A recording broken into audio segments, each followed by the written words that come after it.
Hello दोस्तों, good morning आप सभी का। यहाँ पर आज हम लोग करने क्या वाले अपनी यूपीएससी पंचायत में, तो जो हमारा करंट अफेयर्स का टेस्ट चल रहा है उसमें जो टेस्ट कोड है UHC 12, ठीक है, जो कि नवंबर माह का जो सेकंड पेपर था उससे है। और हम लोग आज यहाँ करेंगे कि इसके जो शुरू की 20-25 प्रश्न हैं उनको आपस में डिस्कस करेंगे और उनके जितने भी इंपॉर्टेंट पॉइंट है, फैक्ट्स है, उनको बताएंगे। इनका डिस्कशन हमारे जो मतलब करंट अफेयर्स का डिस्कशन होता है वीडियो, वहां पर नहीं किया जाएगा। तो आप लोग इस वीडियो को देखिए, इसके आने वाले एक और वीडियो में हम लोग पंचायत में ही इस पूरे पेपर को कंप्लीट करेंगे। तो आप लोग इस वीडियो के माध्यम से अपना नोट्स बनाइए और पूरे जो पेपर है उसको अच्छे से तैयार कर लीजिए। पेपर का लिंक जो है, जो डिस्क्रिप्शन में आप लोगों को चैनल का लिंक दे दिया जाएगा, वहां से आप पेपर जाके डाउनलोड कर सकते हैं। और मॉडल आंसर में भी डिटेल में मॉडल आंसर है, तो मॉडल आंसर का भी आप देख सकते हैं। मॉडल आंसर सामने ओपन रखिए, हम लोग का डिस्कशन ओपन रखिए और इसी के साथ सीखने का प्रयास कीजिए। और ये 22 टेस्ट की जो हमारी करंट अफेयर की जो मुफ्त सीरीज है, उसका ये 12वां टेस्ट है। 12वां टेस्ट है, बिल्कुल। तो चलिए स्टार्ट करते हैं। ठीक है, पहला मैं पूछूं, पूछिए। हाल ही में जो केंद्रीय सूचना आयोग था, उसकी मतलब केंद्रीय सूचना आयोग में परिवर्तन हुआ है, तो उसमें कितने सदस्य हो सकते हैं? एक अध्यक्ष और 10 सदस्य, 10 से अधिक नहीं। 11, हाँ, मैक्सिमम 11 हो सकते हैं। 7 सदस्य हो गए हैं। एक अध्यक्ष होता है और 10 से अनधिक सदस्य होते हैं। ठीक है, और इसमें सारे केंद्रीय प्राधिकरण आएंगे। हाँ, सार्वजनिक सभी आएंगे, क्योंकि सार्वजनिक प्राधिकरण ही डिसाइड करने में विवाद होता है। बेसिकली कौन प्राधिकरण सार्वजनिक होगा, तो जो RTI एक्ट की धारा 2 है वो बताती है सार्वजनिक प्राधिकरण, तो कई बार बोलता है कि ये होगा, तो केंद्र सरकार बोलती है नहीं होगा। जैसे अभी PM केयर फंड को लेकर काफी विवाद हो रहा था कि सार्वजनिक प्राधिकरण है कि नहीं। तो अच्छा, मुख्य सूचना आयुक्त की जो नियुक्ति होती है वो कौन करता है? नियुक्ति प्राधिकारी कौन है? केंद्र सरकार। नियुक्ति प्राधिकारी, नियुक्ति प्राधिकारी राष्ट्रपति, मतलब राष्ट्रपति नियुक्त करता है और बर्खास्तगी भी राष्ट्रपति ही करता है। और शपथ ग्रहण किसके समक्ष लेगा? मुख्य सूचना शपथ लेता है कि वैसे डायरेक्ट नियुक्ति हो जाती है? शपथ तो लेगा ही, संवैधानिक सांविधिक निकाय है, तो किसके समक्ष शपथ लेगा? राष्ट्रपति के। राष्ट्रपति या उसके नियुक्त किसी व्यक्ति के। तो मैं कंक्लूड कर दे रहा हूँ कि जो केंद्रीय सूचना आयोग है वो केंद्रीय सूचना आयोग है। इसमें अभी हाल ही में केंद्रीय सूचना आयोग सूचना का अधिकार अधिनियम संशोधन 2019 लाया गया था, जिसमें बहुत सारे आमूलचूल परिवर्तन किए गए थे, जिसका भारी स्तर पे विरोध भी हो रहा था। इसमें किया ये गया था कि जो भी इसके वेतन भत्ते और कार्यकाल का निर्धारण है, पहले जो 5 वर्ष का कार्यकाल था वो केंद्र सरकार निर्धारित करेगी। इसी प्रकार वेतन भत्ते और अन्य शर्तें भी राज्य एवं केंद्रीय सूचना आयोग के जितने भी सदस्य सबका केंद्र सरकार करेगी। ठीक है, ये प्रमुख संशोधन थे। ठीक है, और एक जो इसमें 2 पॉइंट और महत्वपूर्ण बताना चाहता हूँ। एक तो पहला ये कि भारत में यशवर्धन कुमार सिन्हा को मुख्य सूचना आयुक्त नियुक्त किया गया है। तो ये UPPCS में सीधे पूछ सकता है। हाल ही में किसे मुख्य सूचना आयुक्त नियुक्त किया गया? तो यशवर्धन कुमार सिन्हा। और एक जो दूसरा है मेंस के लिए फैक्ट है, जैसे आप चाहें तो ये बता सकते हैं, सतर्क नागरिक संगठन है, NGO है, उसकी रिपोर्ट के अनुसार पिछले 5 वर्षों में 6 वर्ष तक या 6 साल तक मुख्य सूचना मतलब 6 साल तक नहीं, पिछले 5 वर्षों में 6 बार मुख्य सूचना आयुक्त के पद रिक्त रहा है। केंद्र सरकार समय पे भर्ती नहीं की है। इसके अलावा अभी CIC के समक्ष लगभग 36,000 मामले लंबित हैं। तो ये इश्यूज आप बता सकते हैं मेंस के क्वेश्चंस में। जैसे आप देखेंगे 2019 में भी CIC प्रश्न पूछा गया है। चलिए ठीक है, अगला प्रश्न है कि बिरसा मुंडा के बारे में है। तो बिरसा मुंडा कौन थे, पहले तो ये बता दीजिए आप लोग इसको। ये झारखंड वाले थे कि मुंडा विद्रोह जो 1899 में हुआ था, उसके लीडर थे और 1902 में धार्मिक गुरु थे बेसिकली। 1902 में फांसी दे दी गई। और इनका जो नारा था इस विद्रोह का, मुंडा विद्रोह का नारा क्या था? हमार से तुआ झेले जाना, मतलब यही था कि अबुआ राज से तेज जाना, महारानी राज टुंडू जाना। मतलब हमारा राज आएगा, महारानी का राज खत्म हो जाएगा। अच्छा, ये जो वैष्णव संप्रदाय मतलब संप्रदाय धर्म सरना धर्म था इनके, अलग से सरना कोई धर्म था। सरना सरना नहीं, मुंडा था, पता नहीं हमको एग्जैक्टली याद नहीं। मुंडा इनको कहा जाता है पूरा। नहीं, सरना धर्म अभी हाल ही में झारखंड विधानसभा ने केंद्र सरकार को प्रस्ताव भेजा था कि सरना धर्म को अलग धर्म के रूप में मान्यता दी जाए, और जो कॉलम है उसको अलग किया जाए, हिंदू धर्म से अलग। लेकिन ये अभी फिलहाल हिंदू धर्म में आते हैं। ठीक है, तो ये 19वीं शताब्दी के अंत में बंगाल प्रेसिडेंसी, जो कि अब झारखंड में मतलब बंगाल प्रेसिडेंसी के एक भाग के रूप में, जो कि अभी इसमें झारखंड में जगह है, वहां पे इनका जन्म हुआ था। वहीं पे पले बड़े इतना जो भी था। तो मतलब एक इम्पोर्टेंट फैक्ट ये है कि जो इनका चित्र है वो भारतीय संसद में लगाया गया, जो कि एकमात्र आदिवासी नेता है। बिल्कुल सही बात है। यहाँ पर ध्यान चलिए, तो बताइए निम्नलिखित में से कौन कौन आसियान के सदस्य नहीं है? नहीं है। अच्छा ठीक है। तो आसियान के सदस्य कौन कौन नहीं है? तो आपका पूछिए तो ऑप्शन ईस्ट दीजिए। Timor, Brunei, Philippines, Cambodia, Indonesia. बस ईस्ट तिमोर नहीं है, बाकी बाकी सब है। फिलीपींस है? हाँ। हाँ बिल्कुल। तो Indonesia, Malaysia, Philippines, Singapore, Thailand, Brunei, Laos, Vietnam, Laos, Cambodia, Vietnam, Myanmar. Cambodia. बिल्कुल। और इसका मुख्यालय कहाँ पर है? किसका? आसियान। आसियान का मुख्यालय Jakarta. Indonesia. Indonesia, Jakarta. Jakarta. Jakarta अच्छा, जकार्ता साइड और डूब रहा तो चेंज भी इसको कर रहा है। जकार्ता को सेंट्रल में ले आ रहे हैं, हाँ, राजधानी चेंज इसको कर रहे जैसे हैं। जकार्ता भी डूब रहा था ना, तो इसको इसका जो मुख्यालय है चेंज में कर जलवायु परिवर्तन में इसको केस स्टडी में हम लोग यूज कर बिल्कुल। सकते और अभी इनका चूंकि चेंज हो रहा था, तो ये आप देख सकते हैं इस पे। अभी ये हैं। नेक्स्ट ये है कि हाल ही में मैं कुछ तथ्य बता रहा हूँ, आपको बताना है किसके बारे में है। ये अष्ट धातु से निर्मित इनकी प्रतिमा का, जिसे स्टैचू ऑफ पीस कहा जाता है, उसका अनावरण प्रधानमंत्री जी ने किया था। ये निम्नलिखित में से कौन थे? तो आपके ऑप्शन है इंद्रभूति गौतम, भद्रबाहु, सुधर्मा स्वामी, विजय वल्लभ सुरीश्वर जी महाराज। जैसा एक वीडियो में बताया गया था कि ऐसे क्वेश्चन अगर ना सुन जाए, तुक्का मारना, तो जो सबसे बड़ा होगा वही आंसर होगा। तो इसका आंसर सबसे बड़ा होगा। हालांकि आप लोग ये सब काम मत करिएगा, बिल्कुल ही फालतू का वो तुक्का वाला वीडियो बताया गया था, और उसको ध्यान, ऐसे वीडियो से बचिए। इसका आंसर सही है, भद्रबाहु विजय वल्लभ सुरीश्वर जी महाराज इनके हैं, और इनकी 151वीं जयंती स्टैचू ऑफ पीस के माध्यम से अनावृत की गई थी। प्रधानमंत्री ने इसका अनावरण किया था। ठीक है, चलिए अगला प्रश्न बताइए आप लोग कि लीलावती अवार्ड आज India centre for technical education द्वारा बनाया गया है। ठीक है, ये क्या है, किस लिए दिया जाता है? महिलाओं को स्वच्छता, सफाई, सख्त सशक्त स्वास्थ्य, पोषण, इस सब की संबंधित जानकारी, जैसे मुद्दों के बारे में जानकारी या जागरूकता पैदा तो करना। ध्यान ये रखना है कि ये पुरस्कार महिला और बाल विकास मंत्रालय के द्वारा नहीं दिया जा रहा है, ये AICTE के द्वारा दिया जा रहा है। अच्छा, एक चीज जो इसमें ये है, मेंस में जो काम आ सकती है, जैसे नीति आयोग, जो हम लोग कभी भी महिला संबंधित प्रश्नों का अगर उत्तर लिखे मेंस में, तो नीति आयोग ने 3 चीजें बताई थी: इच्छा शक्ति, ज्ञान शक्ति, कर्म शक्ति। तो कंक्लूजन में हम लोग इसका यूज कर सकते हैं।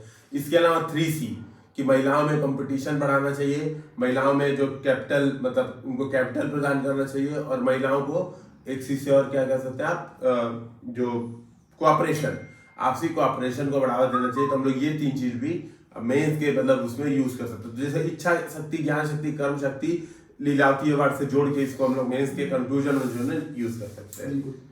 तो ये लीलावती अवार्ड बेसिकली है क्या? ये केंद्रीय शिक्षा मंत्री ने हाल ही में शुरू किया गया था, जो AICTE के तहत इसका स्थापना किया।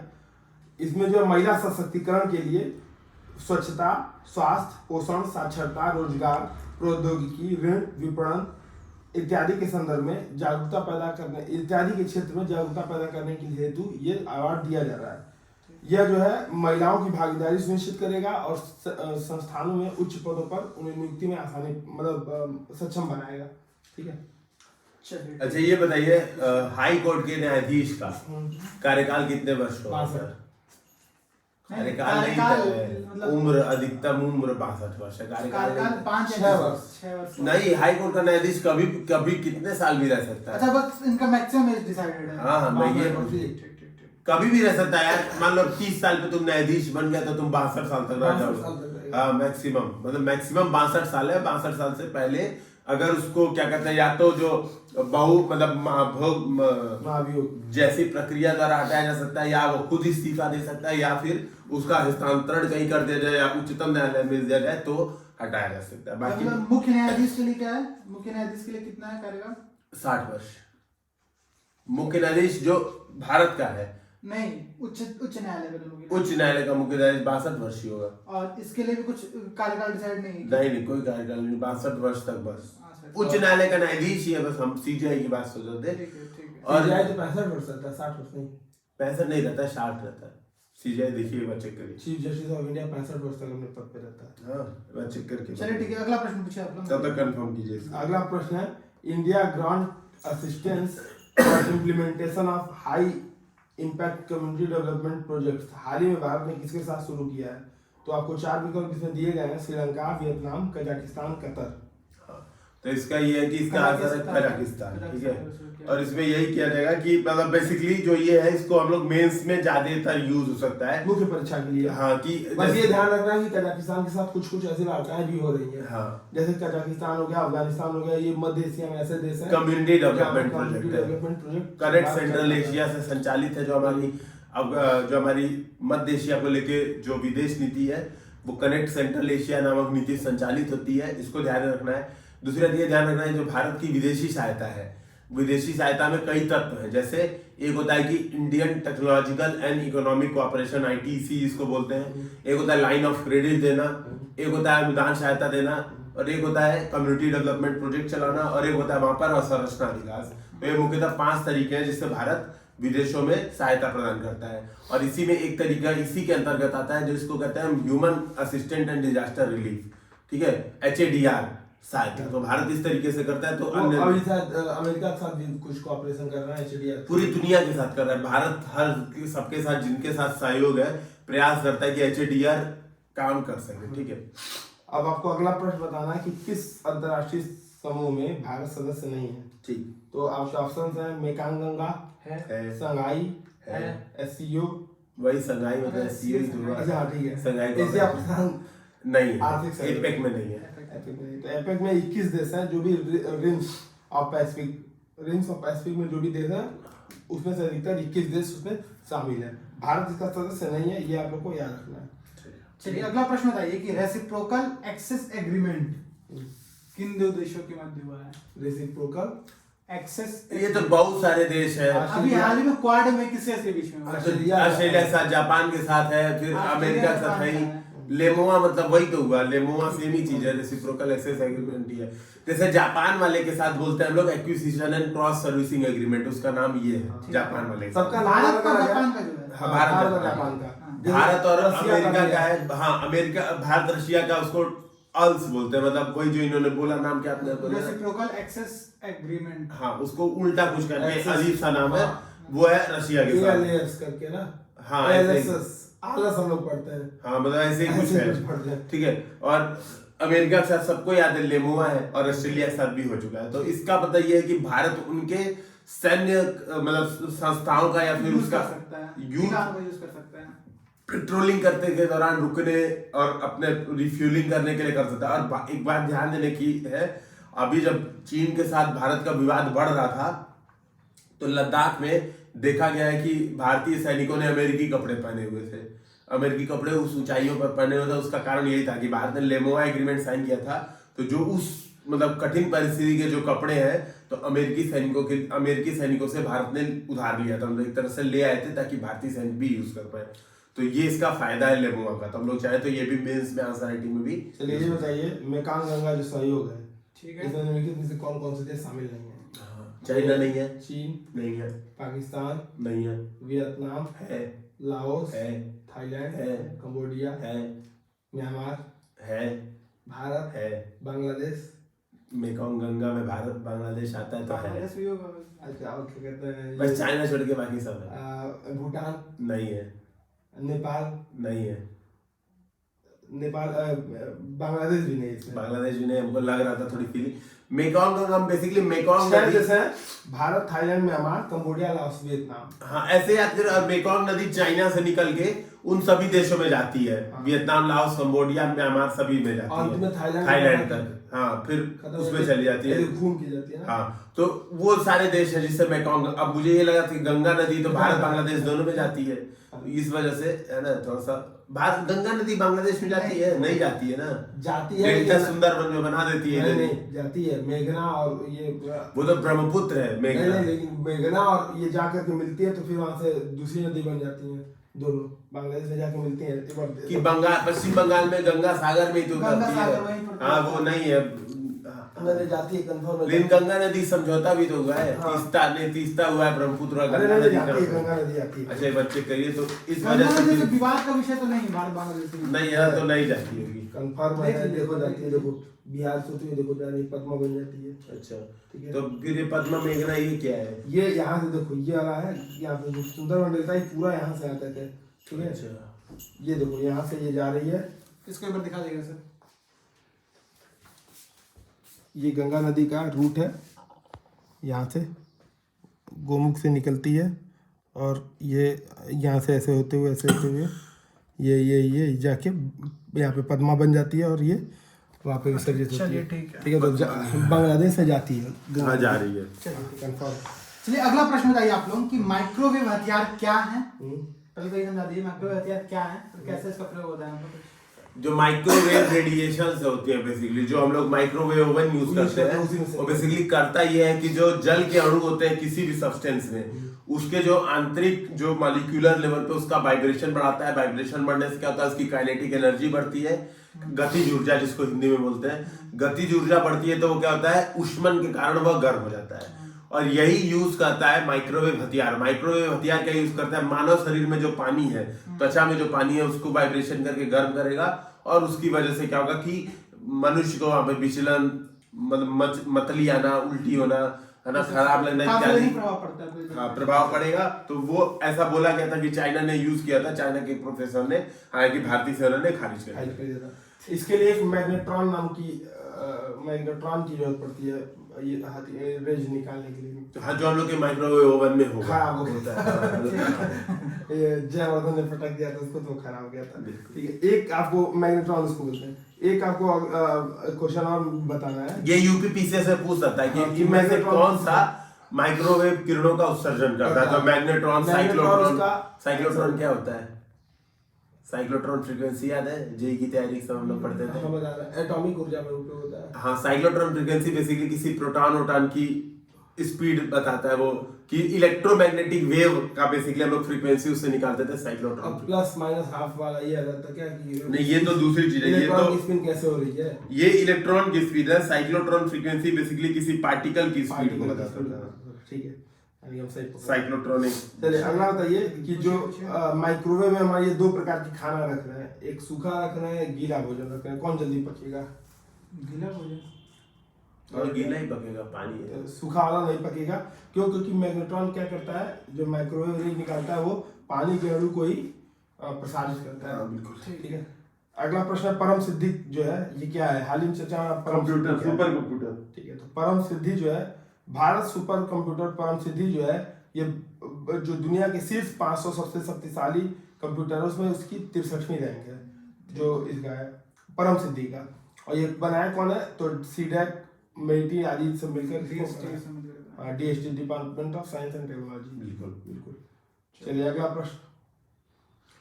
तो अगला प्रश्न बताइए प्रधानमंत्री एफएमई योजना के बारे में। ठीक है, एफएमई मतलब समझ गए आप? Food and micro small formalisation of micro entrepreneurship, या हाँ जो भी है, प्रधानमंत्री सूक्ष्म फूड प्रोसेसिंग इंडस्ट्रीज, यही है प्रधानमंत्री सूक्ष्म खाद्य प्रसंस्करण उद्यम योजना। इससे basically one district one project के आधार पर क्लस्टर आधारित जो है छोटे छोटे लघु उद्योगों को जो फूड प्रोसेसिंग है उनको बढ़ावा दिया जाएगा। वोकल फॉर लोकल इसका मूल मंत्र है, ये ध्यान में रखना है। और इसमें जो एफएसएसआई है, एफएसएसआई के जो ईट राइट इंडिया मूवमेंट है, जो एफएसएसआई के जो गुणवत्ता मानक है, उसका पालन करते हुए फूड प्रोसेसिंग की बात की है। बिल्कुल। और आत्मनिर्भर भारत अभियान का एक घटक है ये। 2020 से 2025 तक के लिए चलाया गया है 5 वर्षों के लिए। इसको जिसको 10,000 करोड़ रुपए की बढ़ती सहायता भी दी गई है। ठीक है, अगला प्रश्न पूछिए कोई। आपको ये बताना है कि विश्व बाल दिवस कब मनाया जाता है? आप लोग भी कमेंट में बताइए, विश्व बाल दिवस कब मनाया जाता है? 14 को नहीं, 14 को चाचा नेहरू जन्मदिन है। तो भारत में बाल दिवस 14 नवंबर को मनाया जाता है, जबकि विश्व बाल दिवस 20 नवंबर को मनाया जाता है। 20 नवंबर को क्यों मनाया जाता है? क्योंकि इसी दिन यूएनसीआरपीडी लॉन्च हुआ था, मतलब बाल अधिकारियों का कन्वेंशन लागू किया गया था। सीआरपीडी नहीं है, कुछ समथिंग है, बाल अधिकारियों convention, convention right to the child, UNCRC. CRPD मतलब फिजिकल डिसेबल्ड हो जाएगा। ठीक है, अगला है एलएनजी के संदर्भ में, तरलीकृत प्राकृतिक गैस। तो आपको ऑप्शन है कि तरलीकृत प्राकृतिक गैस यानी कि एलएनजी में ब्यूटेन और प्रोपेन का मिश्रण होता है। नहीं, मीथेन 90% से अधिक मीथेन होता है, 94% इथेन होता है, मीथेन होता है, और 6% मीथेन इथेन होता है। ठीक है, अगला ये है कि ये डीजल की तुलना में कम हानिकारक है। बिल्कुल ये उससे महंगा है लेकिन सस्ता है 40%। ठीक है, तो उससे सस्ता भी है ये। तो एलएनजी का प्रयोग भारत में अच्छा रहेगा। अगला वर्चुअली रुपए कार्ड का जो चरण 2 है, हाल ही में किस देश में भारत ने लॉन्च किया था? भूटान में। अफसर ने किया ठीक है। भूटान में अभी launch किया डिस्कशन गया। किए थे सुबह सुबह। बिल्कुल भूटान में लॉन्च किया गया था। देखो। ठीक है चलिए। तो भूटान में जो है अभी हाल ही में भारत और भूटान के प्रधानमंत्री ने 20 नवंबर को इसे लॉन्च किया था। अभी भारत सिंगापुर, यूएई और अन्य जगहों पे भी रुपे कार्ड को लॉन्च कर रहा है और भविष्य में इसको वीजा, एमएक्स, मास्टर, मैस्ट्रो इत्यादि कार्ड जो प्रौद्योगिकी लाने का प्रयास कर रही है भारत सरकार। रुपे कार्ड जो है NPCI national payment corporation of India द्वारा लॉन्च किया गया, मतलब उसको समर्थन है ना, उसके द्वारा लॉन्च किया गया। बिल्कुल सही। ठीक है। IRNSS Indian regional navigation satellite system, इसके संदर्भ में आप बताइए कि यह जो है संपूर्ण विश्व में जल परिवहन के लिए नेविगेशन में सहायता करेगा। संपूर्ण विश्व में नहीं करेगा, हिंद महासागर में करेगा। तो ये जो है 1700 से 1700 किलोमीटर, यानी कि इसका जो रेंज है वो भारत के 1700 किलोमीटर पूर्व और 1700 किलोमीटर पश्चिम तक है। अच्छा, नाविक जो था वो 1500 किलोमीटर तक था। यही है नाविक और IRNSS सेम है, तो फिर 1700 किलोमीटर क्यों हो रहा है? नाविक 1500-1700 यार नाविक इतना जो है, कसम हाँ, थोड़ा है। नहीं, प्रश्न आया हुआ यूपीएससी में प्रश्न तो आया। वही कह रहे रेंज कितनी है ना, तो यूपीएससी वाले इसीलिए कह रहे, जैसे यूपीएससी वाले इसीलिए 15,000 लिखे थे ताकि इंसान सीधे दिख जाए। वो 1550 और 1501 नहीं लिखेंगे। वैसे बात समझने वाली है कि रेंज आप एकदम ऐसे क्या कि आप 1500 के बाद दिखाइए नहीं देगा। लेकिन नाविक तो AI द्वारा विकसित किया गया है। नहीं, वो नाविक ने उसका गगन नाम है, जो airport authority of India GAGAN geo augmented GAGAN और जीपीएस एडेड। नाविक क्या है? नाविक है नेविगेशन थ्रू इंडियन कॉन्स्टेलेशन, जो IRNSS है उसी का दूसरा नाम नाविक उसी है। को वो जीपीएस है, भारत का जीपीएस है। चलिए बताइए इसमें कितने सैटेलाइट लगे हैं? 7। 2 खराब हो चुके हैं, भारत तब तक लॉन्च किया इसका। 2 नहीं, एक खराब हुआ था कि 2 खराब, दो। और 2 लॉन्च भी कर दिया। लॉन्च भी कर दिया, उसको भी launch भी कर दिया। बेसिकली 3 है उसमें जियो सिंक्रोनस में, जियो स्टेशनरी 4 जियो स्टेशनरी में ना, 3 जियो स्टेशनरी में और 4 जियो और 4 जियो सिंक्रोनस सिंक्रोनस में। मतलब 8 के आकार में 4 घूमेगा, एक इधर एक इधर, एक इधर एक इधर और 1 2 बिल्कुल 3 3 भूमध्य रेखा पर 3 घूमेगा, और पोलर वाले में 4 घूमेगा। ऐसे ठीक है। बिल्कुल। तो प्रश्न ये बताइए कि इस IRNS के माध्यम से भारत जो है दुनिया का चौथा ऐसा देश बन गया है जिसके पास अपना स्वतंत्र क्षेत्रीय नेविगेशन उपग्रह प्रणाली है। बिल्कुल सही बात है। और जैसे कारगिल युद्ध नहीं, चौथा ऐसा देश नहीं बन गया है स्वतंत्र। IMO के द्वारा, मतलब IMO के द्वारा प्रमाणित है, क्योंकि गैलीलियो भी है। हाँ, गैलीलियो है। गैलीलियो भी है, ईसा का गैलीलियो नहीं, ईसा का नहीं है। चारों का नाम बता दीजिए सब लोग। ईसा का ही है गैलीलियो। अमेरिका का वो है GDS है, रूस का ग्लानोस है, हाँ ग्लोनास, और चाइना का बैदू है, और ईसा का है, नहीं जापान का नहीं, ईसा का है गैलीलियो, और भारत का भी कुछ है। जापान का नहीं है। जापान जी जीपीएस यूज करेगा क्या कर रहे हैं? नहीं, जापान का है कुछ, देखिए चेक कर लीजिए। चलिए मैं 5 देशों के पास है। अपना स्वतंत्र। अगला प्रश्न बताइए तब तक आप सर कि आनंदा क्या है? आनंदा है LIC द्वारा बिजनेस, मतलब इस ऑप्शन में से मैं देख रहा हूँ ABCD जो दिया हुआ है, तो इसमें यही दिख रहा है सीधे LIC द्वारा बिजनेस डिजिटल एप्लीकेशन है। फुल फॉर्म भी अगर बनाएंगे हम लोग तो ADA, जो डिजिटल एप्लीकेशन समथिंग कुछ बन रहा है ना, वो क्या है बेसिकली कि बिना संपर्क रहित जो भी LIC की नीति है उसको लागू करना। कोरोना टाइम पे लॉन्च किया गया कि संपर्क ना करना पड़े दूसरे लोगों को और आसानी से काम, जो भी मतलब कार्य है LIC के वो एजेंट और ग्राहक के बीच में संपर्क हटा बताना है। सतत पहल किस मंत्रालय की पहल है? सतत पहल MNRE, पेट्रोलियम मंत्रालय, और सब लोग बताएगा गृह मंत्रालय और वाणिज्य उद्योग मंत्रालय। हम बताइए MNRE, पेट्रोलियम मंत्रालय, धर्मेंद्र प्रधान। पेट्रोलियम मंत्रालय, धर्मेंद्र प्रधान ऑप्शन नहीं है।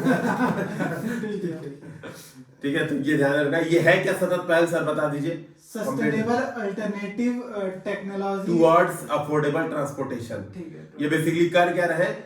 ये QSS नाम है उसका, जापान का QSS, quasi Janet satellite system, QSS। ठीक है। अच्छा, ये बेसिकली क्या है जो अभी मैं वो बता रहा था, जो अभी डिस्कस सतत पहल क्या है?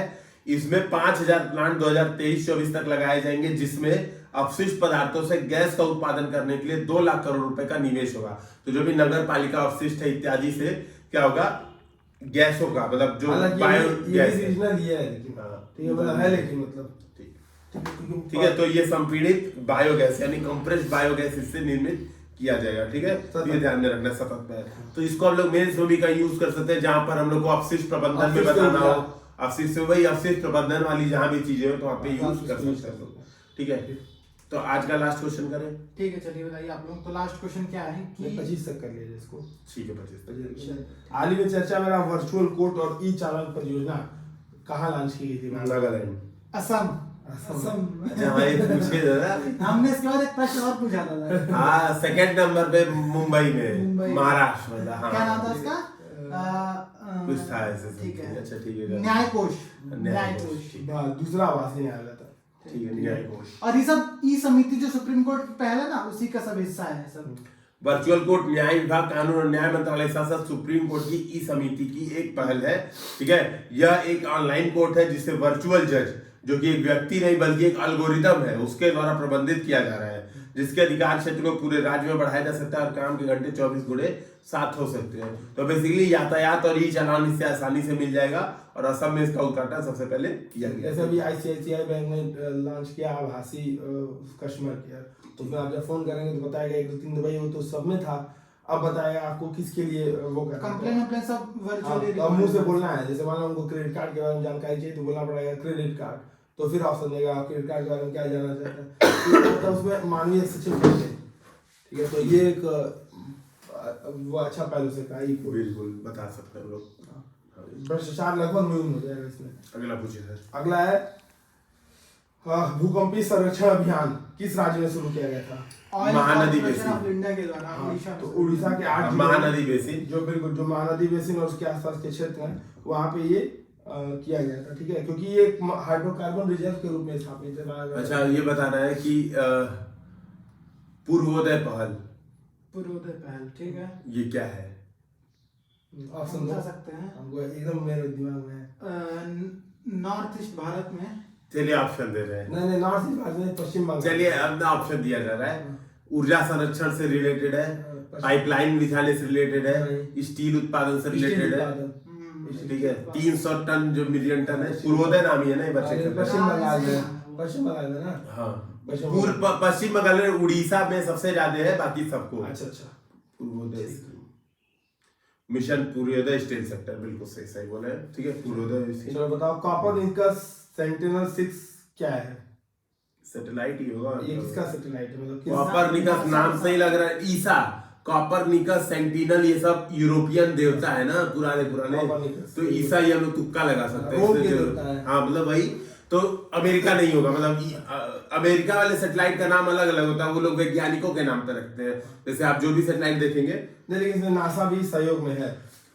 ठीक है, नासा और ईसा का सहयोग है। हाँ, अब ये बता रहे हैं किस लिए डिजाइन किया गया था?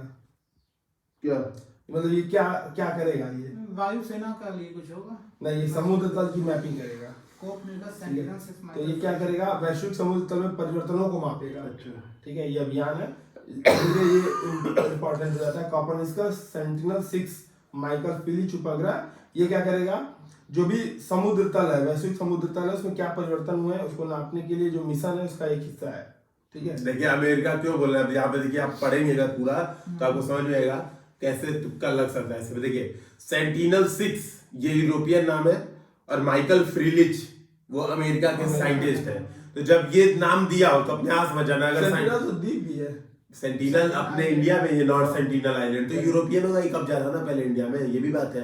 दूसरी बात, अगर मतलब समझने के लिए मैं बता रहा हूँ कि सेंटिनल उनके देवता है। याद है अगर किसी ने वो मूवी देखी होगी ट्रांसफार्मर, तो उसमें वो सेंटिनल प्राइम एक रहता है सबसे खतरनाक वाला, फिर ऑप्टिमस प्राइम, तो वो सब यूरोपियन देवता। अगर वैसा कुछ याद है तो वो चीज दिमाग में रखनी है, तो गलत नहीं होगा कभी। अगर फुल फॉर्म कभी पढ़ा लिखा रहेगा तो अपने आप समझ में आ जाएगा कि नासा ही सहयोग है। भारत में कौन सा ऐसा पहला राज्य है जिसने ऑनलाइन गेमिंग पर प्रतिबंध लगा दिया? तमिलनाडु अध्यादेश जारी किया है। और ये पेपर में आर्टिकल निकला था, मैंने अपने टेलीग्राम चैनल पे शेयर भी इसको किया था कि ये एथिक्स में यूज किया था केस स्टडी में, कि पता लोग बैठे बैठे ऑनलाइन गेमिंग कर रहे हैं तो जुआ, नशे की बीमारी, सुसाइड भी कर ले रहे हैं, जैसे ब्लू व्हेल जैसे चला गया। हाँ, पैसा नुकसान भी आ जाएगा। बिल्कुल। ठीक है, अगला ये है कि ये जो भारत में सबसे ज्यादा मत्स्य उत्पादन, मतलब भारत में मत्स्य उत्पादन के क्षेत्र में कुछ राज्यों का हम लोगों ने उत्तर प्रदेश में कैटेगरी दी हुई थी। कैटेगरी में कुछ राज्य दिए हुए थे, बताना कि निम्नलिखित में से कौन सी कैटेगरी के राज्य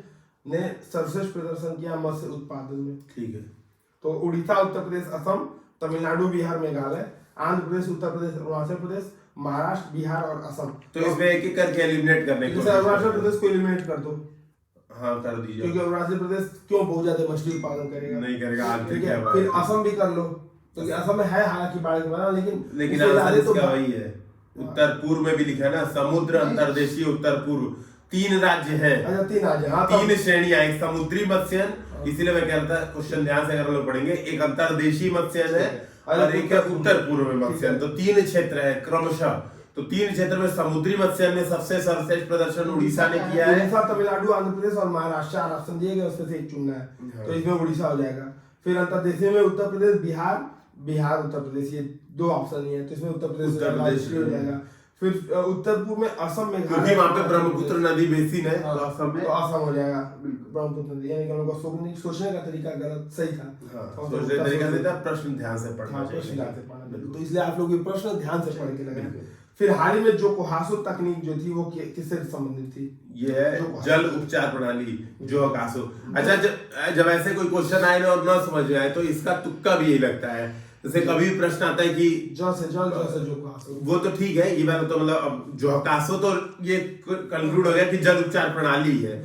मेरे बताने का ये मतलब है, जल्दी यूपीएससी जब कुछ अजीब से नाम देती है, पूछती है किससे संबंधित है। जैसे याद होगा 2018 में बांधों के बारे में दिया हुआ था और वो समझ में नहीं आता, कुछ अजीब नाम 4-5 दिए थे, कोई अरिया पार, अड़ियार, 3-4 नाम है ना, कुछ 3-4 नाम दिए थे, नाम नहीं याद है। तो उसमें आंख बंद करके मैंने तुक्का मार दिया था कि जल वाला, मतलब जल संग्रह वाला कुछ होगा। और ऐसा कभी भी दिया रहे तो जल उपचार तकनीक और जल संग्रह पे ही यूपीएससी का फोकस ज्यादा होता है। तो दोस्तों इसी के साथ 25 क्वेश्चन डिस्कशन हो चुके हैं। 25 क्वेश्चन नेक्स्ट पार्ट में डिस्कशन होगा और हम लोग इस वीडियो का समापन करते हैं। अगर आपको ये वीडियो पसंद आए तो लाइक, शेयर, सब्सक्राइब करना बिल्कुल ना भूलिए।